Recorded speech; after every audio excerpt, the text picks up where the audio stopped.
we try to look at America, anyone who has any kind of a mind for history, and we try to figure out where are we historically? What nation are we? Trying to figure out where we're going, right? You know what the Han Chinese were? About 20, 30 years before Christ to about 200 years after Christ. Had a good run. In China, obviously. But one of the fascinating things about the Han Chinese was this. I always thought it was fascinating. They had these emperors, and it was standard Chinese emperor. Everyone worships him, that kind of thing. But eventually, the emperor becomes just a puppet. You know, they'll have this kid or that kid. Sometimes the emperor was a baby. Okay, so who's actually running the country? Towards the end, the last 100 years or more of the Han dynasty, the empire was just run by the palace eunuchs, these real scheming guys behind the scenes, or the palace women, the scheming women behind the scenes, and they were at war with each other, assassinating each other. But the long way that I want to say this is this. They were so unpopular, the eunuchs and the women, with everyone. And the society hated them, and nothing they did worked. And yet, even though they were universally unpopular with everybody, nobody, you could go out and walk down the Han Chinese sidewalk and tap 20 Chinese people on the shoulder and ask them, what do you think about those eunuchs? No positive responses, universally hated. And yet, they were able to maintain power for themselves for a long time until it finally ended.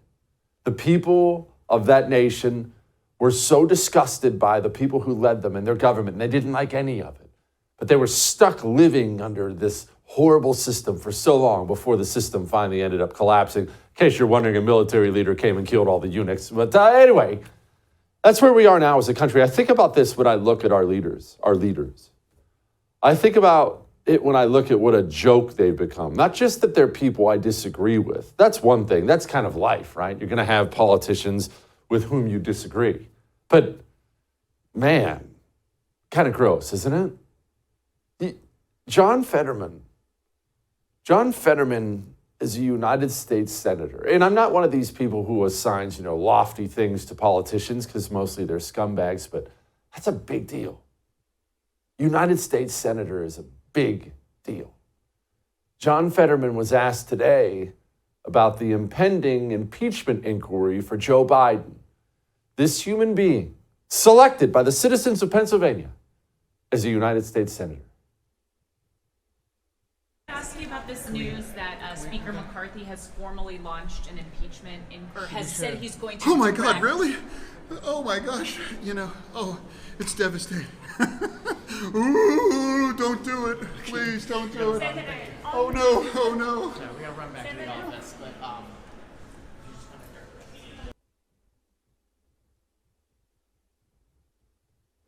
like he's 10 years old. Now, here's what's crazy about that. Just like the Han dynasty, honestly, Republican, Democrat, Independent, you go show that video right there. That one right there. You look, just clip it. Carry around the Jesse Kelly Show with you on the First TV app, which is available on your phone, I should note. Go show that clip right there to 10 friends, to Democrat friends. You will not get one ringing endorsement of it.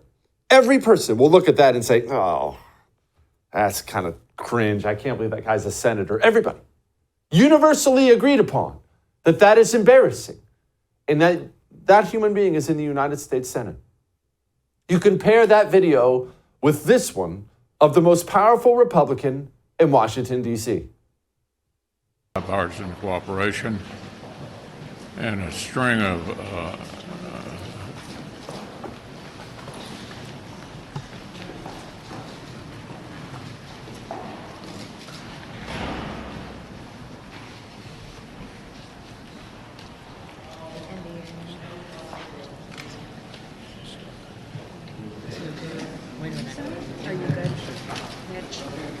Okay, Mitch. What are my thoughts about what? Running for re-election in 2026. That's right.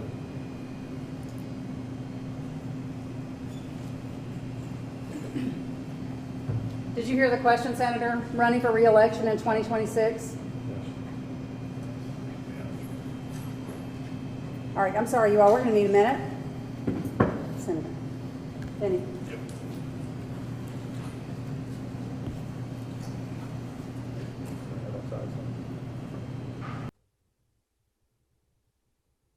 Go show your neighbor that.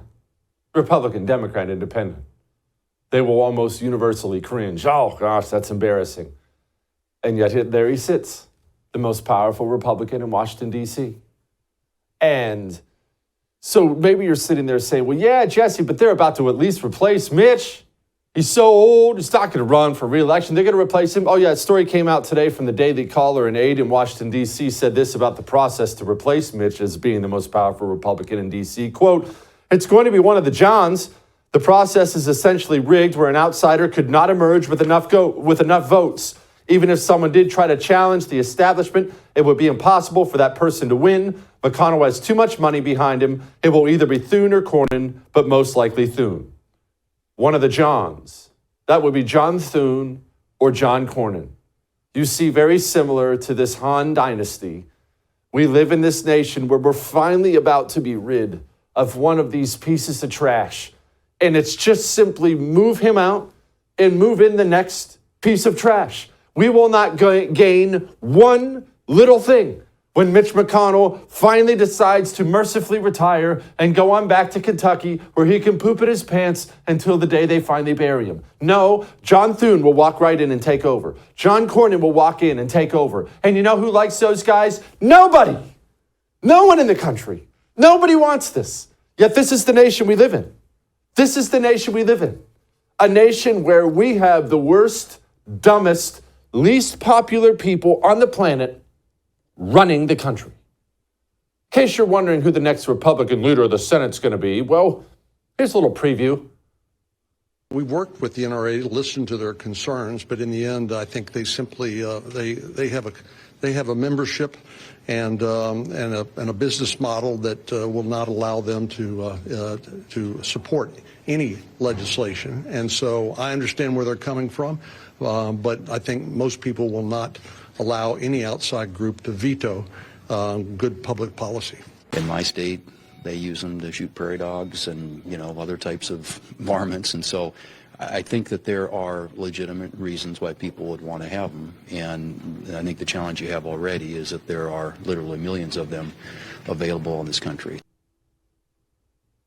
Boy, if that isn't just the Low-T GOP. Hey, they have AR-15s. What do you think? Well, I mean, there are too many. We can't collect them all. And also, prairie dogs. These are the people we send to D.C. to defend our liberty. Disgusting. The Democrats are disgusting. The Republicans are disgusting. And everyone knows it. We are the Han dynasty towards the end, watching the worst people run the country. For too long, we've been led to believe that communism is a thing of the past. But the truth is, communism is alive. It's here, and it's infiltrating every aspect of American life. Introducing the Anti-Communist Manifesto by Jesse Kelly, the practical guide for patriots ready to defend our nation from its most dangerous enemy. Discover the shocking extent of communist infiltration in our education system, their alliance with American corporations, and the twisted truth behind environmentalism. This eye-opening book exposes the true face of communism and empowers you to fight back. Join the fight for freedom. Pre-order your copy of the Anti-Communist Manifesto today by going to jessekellybook.com.